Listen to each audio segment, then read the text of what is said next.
Myself, Haribab Prasad Damarla, a retired Deputy General Manager from BSNL and ex-Senior Project Manager, AP SFR, and ex-Adjunct Professor, EC Department, PSCMR College of Engineering and Technology, Vijayawada, AP. So in this session, we will discuss about the first part of transmission planning as far as telephone networks are concerned. The transmission refers to the transportation of voice or video or data from source to destination. So this session deals with the guidelines and issues pertaining to planning of transmission network. First, we will look into the guidelines provided by the CCITT about the planning of the transmission network. So, transmission refers to the transportation of voice, in this case, as far as switching is concerned, from calling party to the called party, and also called party to the calling party, both ways. So in how many stages the call should be connected from calling party to called party?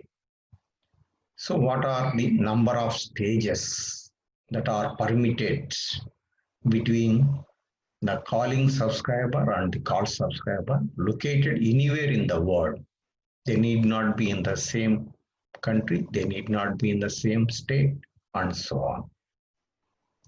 For maintaining the quality of transmission and efficient operation of signaling, it is desirable to limit the number of circuits connected in tandem, that means in series. Through how many circuits you have to reach the called party in tandem for a call between the two subscribers, that is calling and the called party anywhere in the world. So as you can see in this diagram, calling party is located in one country, the called party is located in other countries. If that is the case, so in how many circuit stages the calling party conversation or the speech is to be transferred to called party and vice versa. So how many circuits can be in tandem, that is in series? In tandem, it is also essential to apportion national and international circuits to ensure the quality of telecommunications. The CCITT guidelines in this regard are furnished in the next slide. So CCITT has given certain guidelines. How many national circuits you can make use at calling subscriber end and at the call subscriber end. Similarly, at the international level, in how many circuits you have to reach the call subscriber. As you can clearly see in this diagram, which is further explained in the next slide. So within 4 links or circuits, you have to reach the international switching center or gateway of the calling subscriber. And internationally, you can have 4 circuits in series to reach the international switching center of the called party. Similarly, you can have maximum of another 4 links nationally at the other country to reach the called subscriber. Let us look into the next slide. Here the CCITT guidelines are furnished in nutshell. The maximum number of circuits that can be used in an international call is 12. So number of circuits that can be in tandem is 12. So that is the maximum limit. So 4, 4, 4.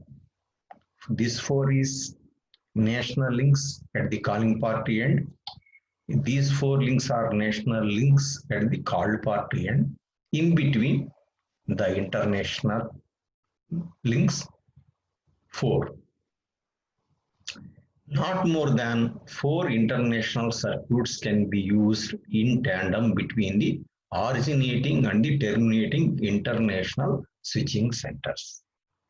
So this is the international switching center of the calling party. This is the international switching center of the called party. So between the international switching center of the calling party and the called party, the number of international links are limited to 4. In exceptional cases and for low number of calls, the total number of circuits may be 14. In special circumstances, so up to 14 links it is permitted. That is the worst condition scenario. But even in this case also, the international circuits are limited to a maximum of 4 links only. Even in case of this case, worst scenario case of 14 links, the international links are confined to maximum 4. That means you can have national links more in the sense, instead of 4, perhaps you can have 5 links at the calling end, another 5 links at the called party end. So that is the worst condition scenario. In this case also, this is limited to 4 links only. So as far as the international links are concerned, so at any cost, it should not exceed 4 stages. Now further we will continue our discussion on CCITT guidelines. Taking the guidelines earlier explained under serial number 1 and 2, we have 8 links available for national circuits, which implies a limit of 4 for each national circuit. National network designers should take this aspect into consideration. Here I have depicted in a diagram. So national 4 links. This is the calling party A.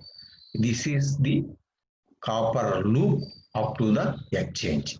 So this is the link 1 from this exchange to this exchange to this exchange, link 2, this exchange to link 3, this exchange to international switching center of subscriber A or the calling party. So here 4 links you can have.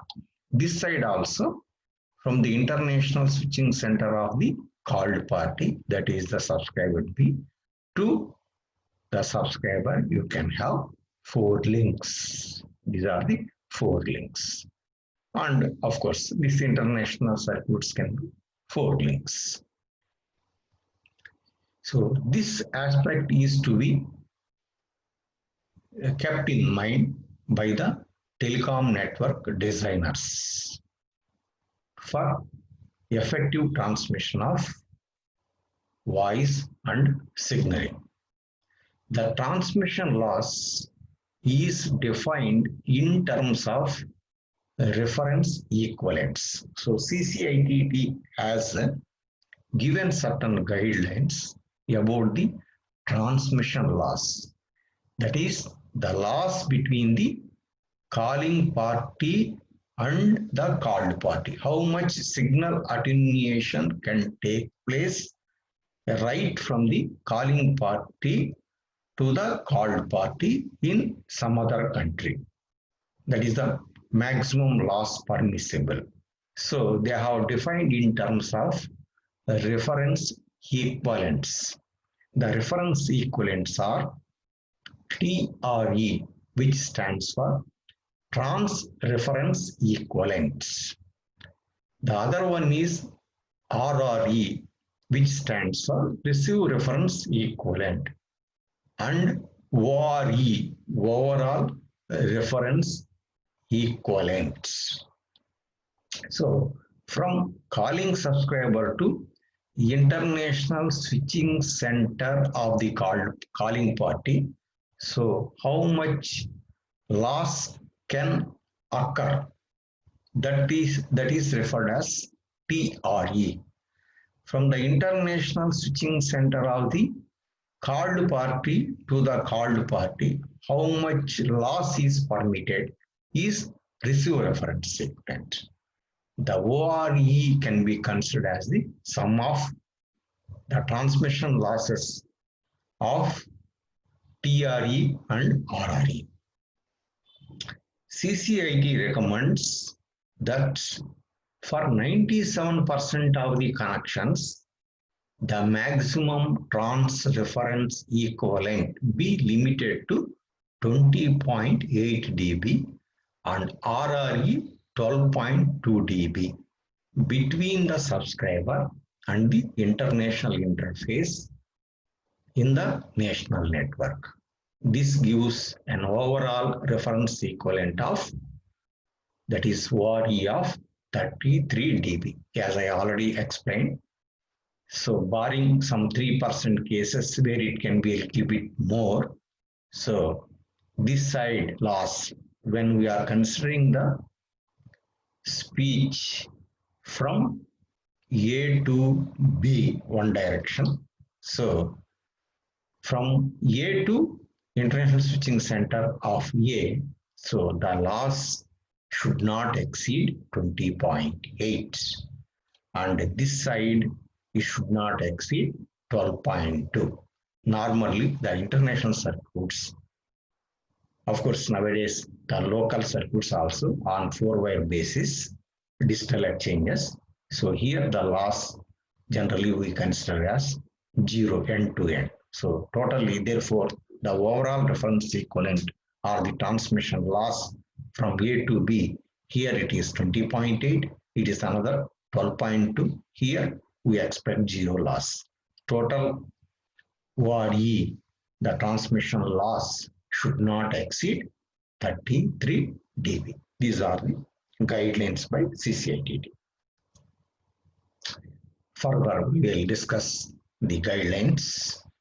The TRE can be considered as the attenuation of the signal from the calling subscriber to his international switching center, ISC.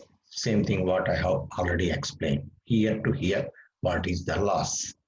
When we are considering from A to B transmission of the signal. RRE can be considered as the attenuation from ISC of the called subscriber to the called subscriber. From this, which I have shown in green, ISCB, International Switching Center of called party B, here to here. What is the limits? This is 12.2, this is 22.8. The ORE can be considered as the total transmission loss, that is TRE plus RRE, from the calling to the called subscriber. But that is the total loss permissible. This is the ORE. Telephone administrations and companies attempts to design networks in such a way as to reduce ORE as much as possible to improve the subscriber satisfaction. Though the CCITT has given a guidelines for worst condition scenario with an ORE of 33 dB transmission loss between calling and called party.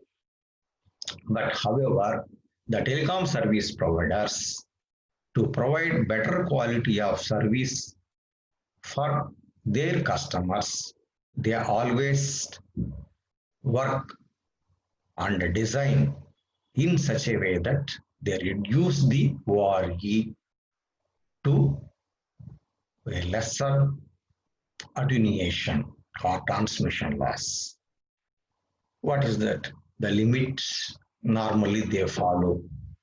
From country to country, ORE ranges from 6 dB to 26 dB. So the range is different countries, they adopt their different methodologies and they ensure that the ORE is in the range of 6 to 26 dB. Though you have limit up to 33 dB for giving better service, so they ensure it is a maximum 26 dB loss only. So 6 to 26 dB is the practical limits the telecom service providers they follow for giving better quality of service for their customers. Further, we will continue our discussion on transmission horn. This is about the factors to be considered. Other than these, the links, limitation, and TRE, WARE, RRE, we have to consider some more aspects while planning the transmission network which carries the voice and signaling from called party to the called party. Transmission loss budget should provide for two factors other than the line and switch losses. So this transmission budget that what we have considered should provide for two more factors. So whatever we have so far discussed is about the line and switch losses in TRE, RRE, ORE. Other than that, there are other two important factors which we have to consider while planning the transmission network or the transport network, telecom transport network. Keeping the echo levels within limits. You have to keep the echo levels within the permissible limits. What is echo? We will try to understand, and how to keep it within the stipulated limits also we will discuss. Similarly, there is another aspect we have to consider is to control the singing. Here also, first we will try to understand what is singing and how to control the singing. That means apart from the transmission losses, we have to take into consideration while planning the network about two other aspects, that is echo levels and the singing aspects. Now let us try to understand about this echo, singing and all these things in our subsequent discussion. We understood that a hybrid is required to convert a two-wire circuit into a four-wire circuit between the subscriber line and digital exchange. So we know the purpose of the hybrid. It is for conversion of two-wire circuit into four-wire circuits. Why it is required? The subscriber is connected to telephone exchange on two wires, but whereas his voice or the signal is transmitted on long distance network between the digital exchange on four-wire basis. Two wires for transmission of the speech and signal and two wires for reception of speech and signal. Of course, in earlier days when analog systems work in vogue, so local calls are established on two-wire circuits only. Of course, nowadays it is not relevant, but only for information sake I have given this information. For long distance calls require 2 to 4 wire conversion at the subscriber line and trunk interfaces. When you reach the exchange via the copper pair And when you are interfacing the trunk line for your transmission of your voice and signal, so there in the exchange, 2-wire to 4-wire conversion is required, which is achieved with the help of what is known as hybrid. So many a time we have discussed about hybrid. Further, we will discuss here also. Inter-exchange or intercity trunk lines carry a number of conversations on a single bearer circuit, which may be derived from coaxial cable, microwave, or a satellite system, or the state-of-the-art fiber optic system. So for intercity communication, from one place to other place communication, so we use the circuits based on the bearer medium, that is coaxial, microwave, satellites, or the present state of the fiber optic communication. So coaxial cable was more prominent in the days of analog. Nowadays, they are obsolete. A digital microwave, a digital satellite, and the state-of-the-art fiber optic communication are at present relevant. Out of these three also, fiber optic communication takes care of most of the intercity or international circuits. Here, the importance of hybrid is discussed in this slide. Due to long distances involved in intercity trunk lines, bearer circuits need amplifiers or repeaters at appropriate intervals to boost the signals. So intercity links may be in the order of some 50, 100, 500 kilometers and so on. So to transmit the signal to that extent, so you have to invariably use amplifiers or repeaters, or in digital technology we call regenerators, to boost the signals, to minimize the loss. The amplifiers are one-way devices and cannot handle bidirectional signals. So the amplifiers got one special feature. So it can work in one direction only. So that means for trans direction, you should have one amplifier. Similarly, for the receive direction, you should have another amplifier. So on two lines of trans direction, amplifiers are required. Another 2 wires of receive direction or the trans direction of the called party, you should have another set of amplifiers depending upon the distance and the attenuation involved. Since the telephone conversation calls for signal transmission both ways, long distance trunks require separate circuits for each direction, leading to 4-wire circuits.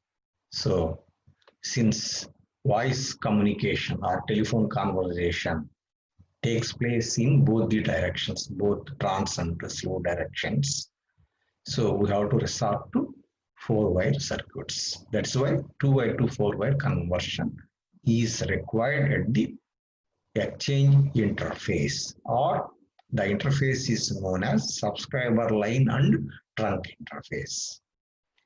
Hence, there is a need for 2-wire to 4-wire conversion in long distance connections and is achieved by using hybrid, because amplifiers will work only in one direction.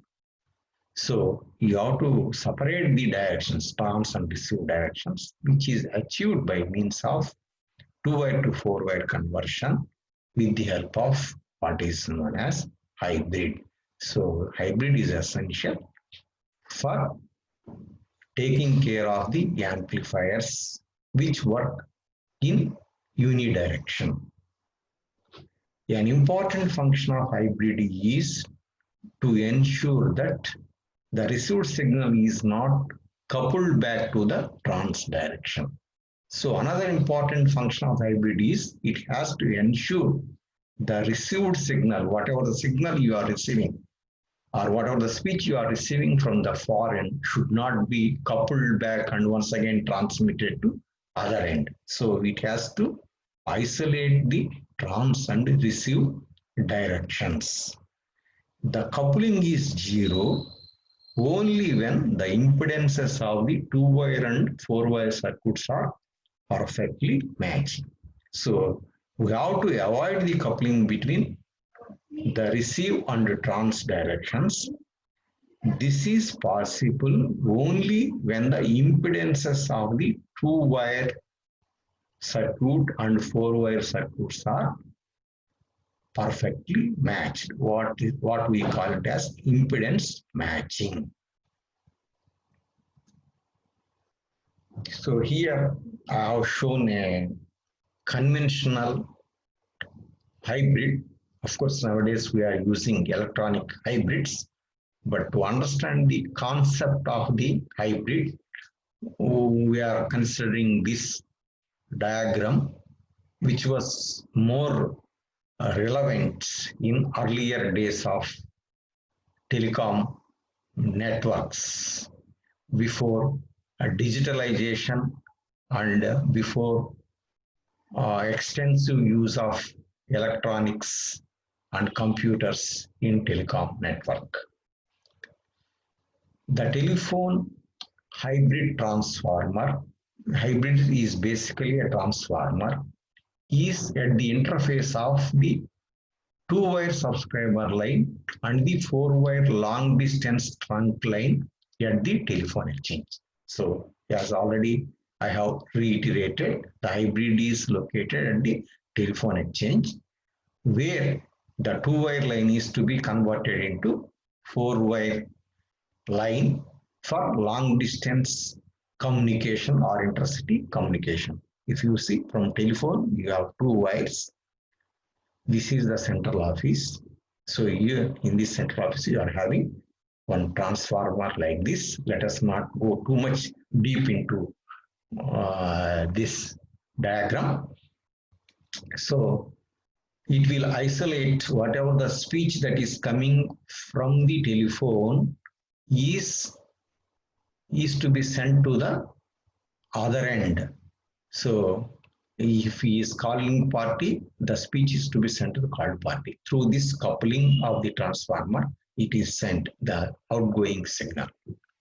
And similarly, when we are receiving the speech or signal from the distant end or from the called party, so it should be coupled back and it is to be converted into 2-wire and sent to the telephone. So this is the function.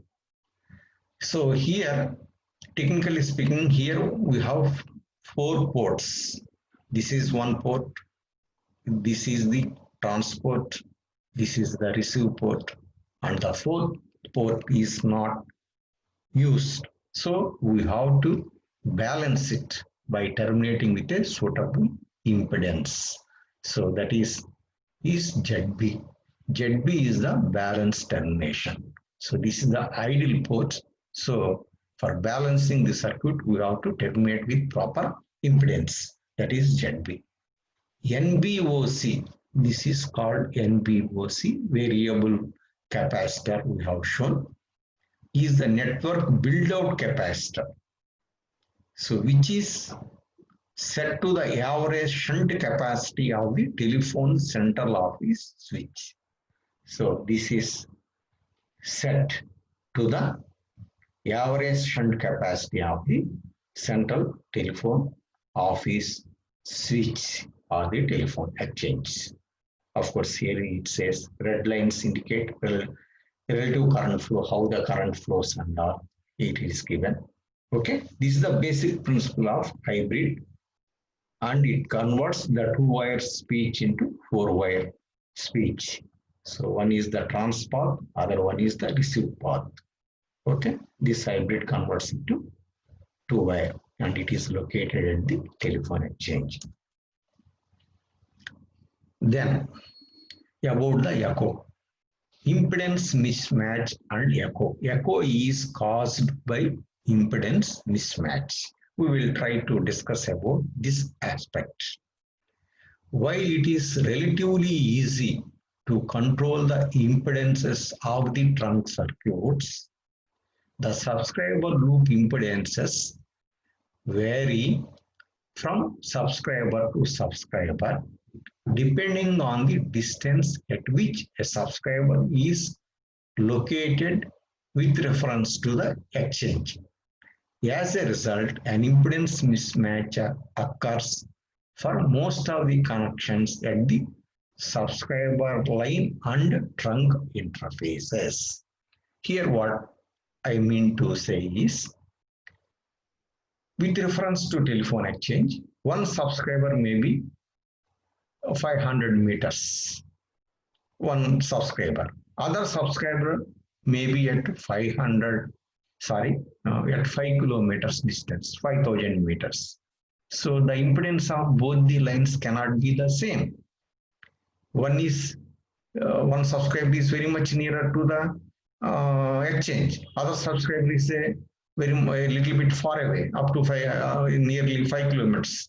Another subscriber may be at 2 kilometers, another subscriber at 3 kilometers. So the impedance of the two wire line circuits between the exchange and subscriber is not uniform for all the subscriber. So this leads to impedance mismatches among the subscribers with reference to the telephone exchange, yet the subscriber line and the trunk circuit interface because of the distances variation among the subscribers connected to the exchange. As a result, an impedance mismatch occurs for most of the connections at the subscriber line and trunk interface. So this leads to impedance mismatch. The effect of such a mismatch, that is impedance mismatch, leads to reflection of a part of the incoming speech signal onto the outgoing circuit, which returns to the speaker as echo. So because of this mismatch, a part of the signal reflection from incoming speech, so whatever the speech, the incoming speech is reflected to outgoing circuits. So the reflection of the incoming signal into the outgoing circuit is known as echo. Echo is nothing but when you are speaking on the telephone, you will be hearing your own voice with some delay. The delay should be as less as possible so that there will not be any disturbance for us to speak. Further it is discussed in the ensuing slides also. The echo may be loud enough to annoy the speaker as it is amplified like other signals in the return path. So the echo may cause annoyance to the speaker because it also gets amplified by the amplifiers in the return path. So the signal reaches up to the called party and some portion will be reflected back from the called party to the calling party. This signal on its journey, like the original signal from the called party, it is also amplified. So which leads to the echo and annoyance to the calling subscriber and vice versa. Now we will discuss about the transmission planning aspect with reference to echo and singing. Echo and singing are two important impairments that impact the QoS, quality of service of the telephone system. So echo and singing both adversely affect the quality of the telephone system. Echo is experienced when the talker hears his or her own voice with some delay, as I already told. So whatever you are speaking will once again come back to you as a receiving speech with some delay. That is echo. This annoyance is a function of the delay time. So this depends upon the delay time. More the delay time, more the adverse effects. Here they are explaining the meaning of delay time. Delay time, the time between the launching of the syllable by a talker and the echo of that syllable is heard by the same talker. So I am speaking a word, or strictly speaking a syllable. The same syllable will be heard back in my ear with some delay. More the delay, more the inconvenience. So it is also a function of the intensity of the echo, but some lesser extent. So the inconvenience, the annoyance also depends upon the intensity or the level of the echo. But here, what they say is the inconvenience due to the intensity is lesser when compared to the inconvenience caused by the delay time. So we have to more concentrate on delay time. Then what is the meaning of singing? Other impairments of signal transmission. Singing is audio feedback. What is audio feedback? So with some example, it is explained here. It is an ear-splitting howl, much like a howl one gets by placing a public address microphone in front of a loudspeaker.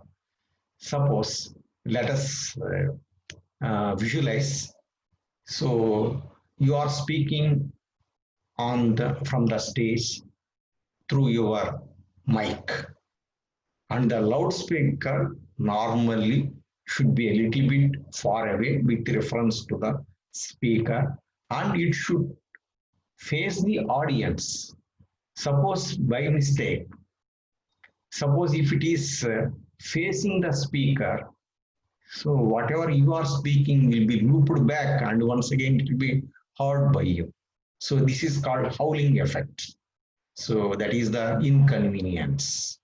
So this is known as singing. So always better maintain sufficient distance between the speaker and the loudspeaker system, and the loudspeaker system should not face the microphone or the speaker. So if that is the case by mistake, it leads to what is known as looping back of the signal from the microphone to loudspeaker, loudspeaker to microphone, which leads, this adverse situation is known as singing. So this is to be avoided. Then we will discuss in this slide about the echo effect. What is the echo effects? So here the speaker, here the listener, the calling party, let us assume is the called party. The signal, whatever he speaks, should go up to the called party, and a part of the signal is once again received back to the talker in his receiver, in his ear. So that is the echo. Let us discuss. However, the echo may not be as strong as the speech signal from the other party, since it experiences attenuation on two lengths of the transmission channel before reaching the originator as shown in the figure. So the echo cannot be stronger when compared to the speech from the other party. Why? Because whatever the speech is going, it will undergo certain attenuation. Further, in the receive path also, it will undergo some attenuation. So the echo undergoes attenuation both in transpath and receive path.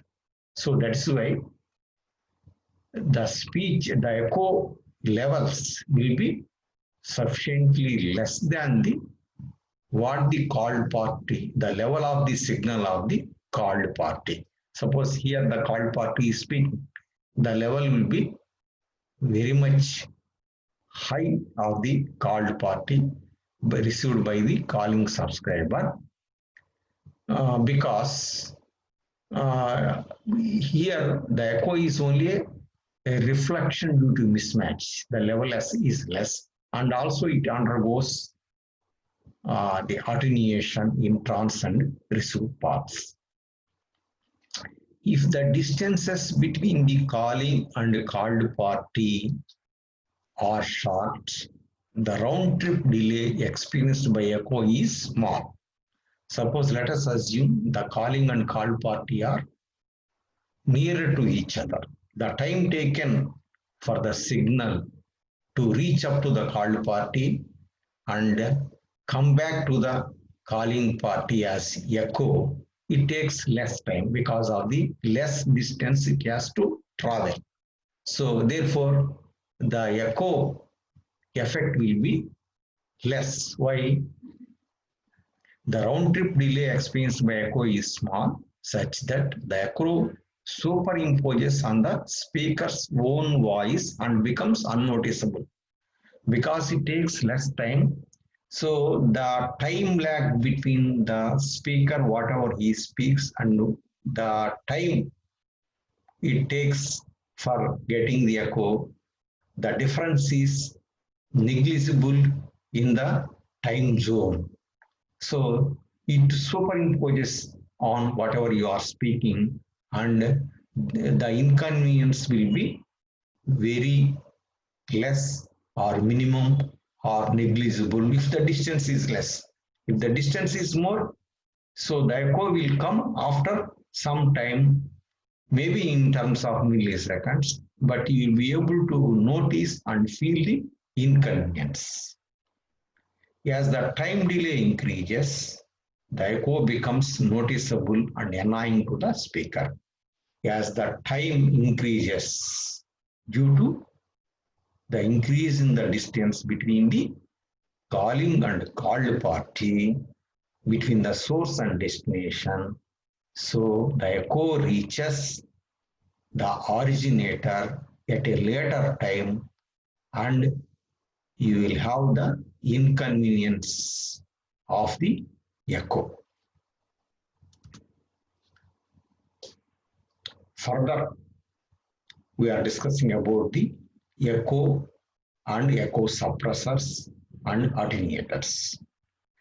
Short delay echoes are controlled by using attenuators, and the long delay echoes are controlled by echo suppressors or echo cancellers. So short distance delays, whatever echo you are getting, can be controlled by using the attenuators, which attenuates the signal level. They are also known as pads in telecom parlance. Pads, PADS, pads.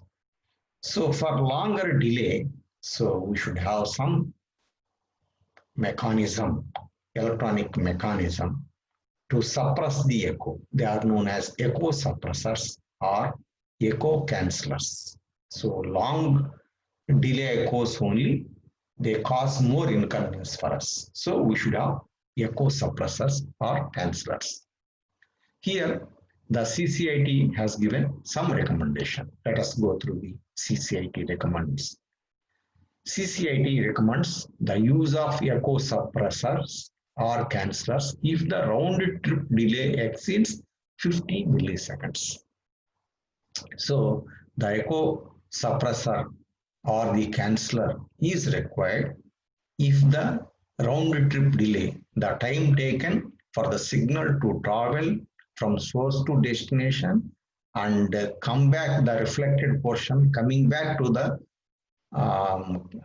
once again source is the time taken for traveling between source and destination and coming back to the source.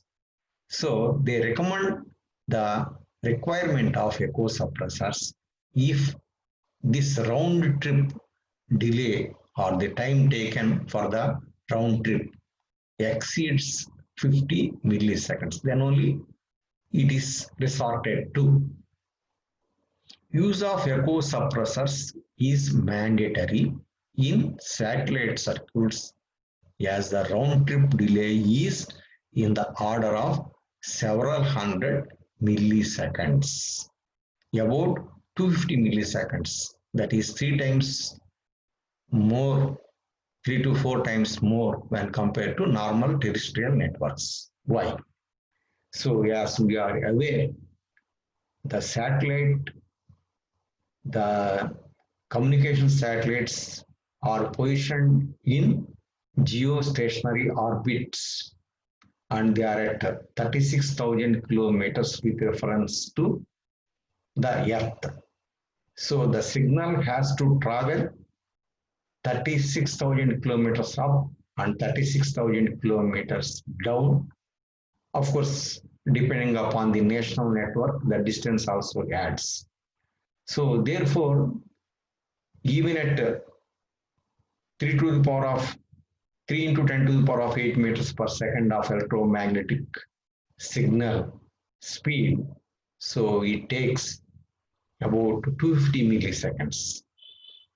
But in case of other links like microwave and fiber optic or submarine fiber optic communication, so the maximum distance between two subscribers, that is calling and called, will not exceed, even though they are in different countries, may not exceed around 25,000 kilometers.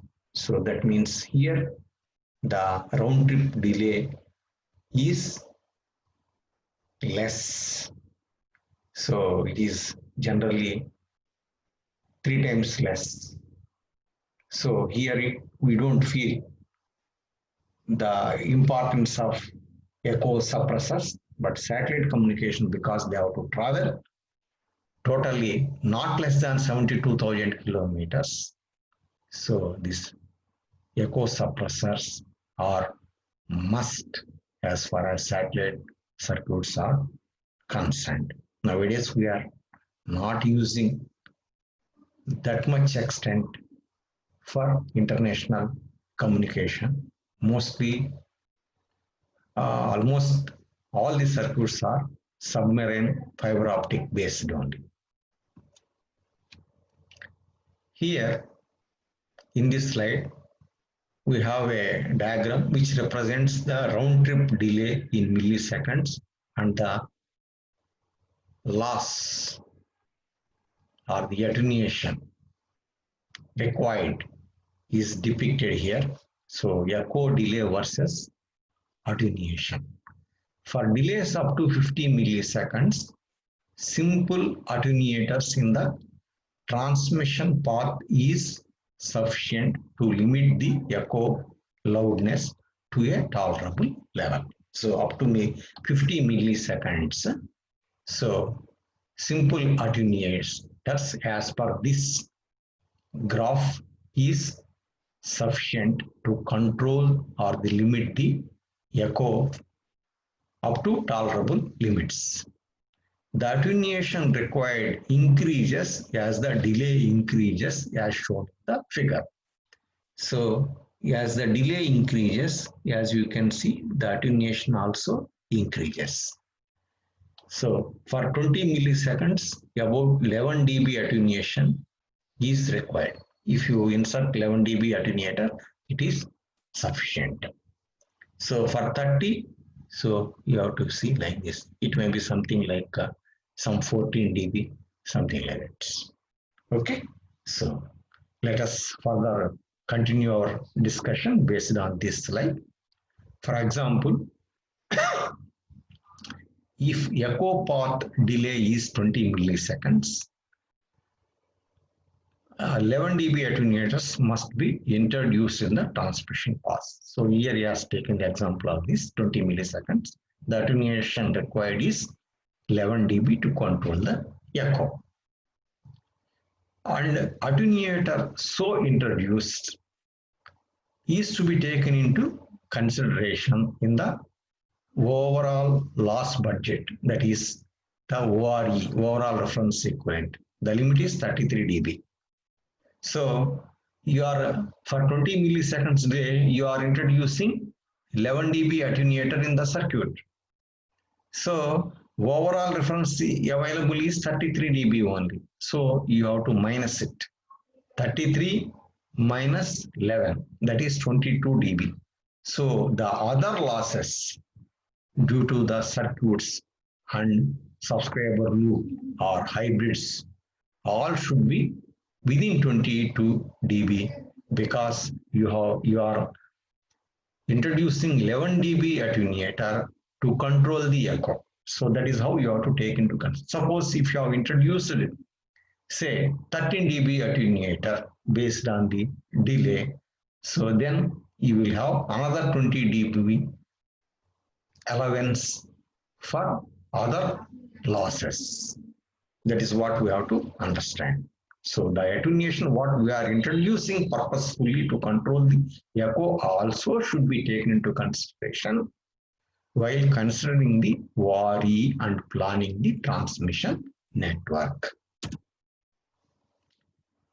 So in this part we will discuss up to this slide, and we will continue our discussion in part 2, and we will conclude about the effects of echo and singing with reference to transmission network planning. So as usual, I request you to subscribe to my channel if you are liking my presentation, this video presentation. So I have given the link to my channel, YouTube channel. So thank you. So we will continue our discussion further in second parts.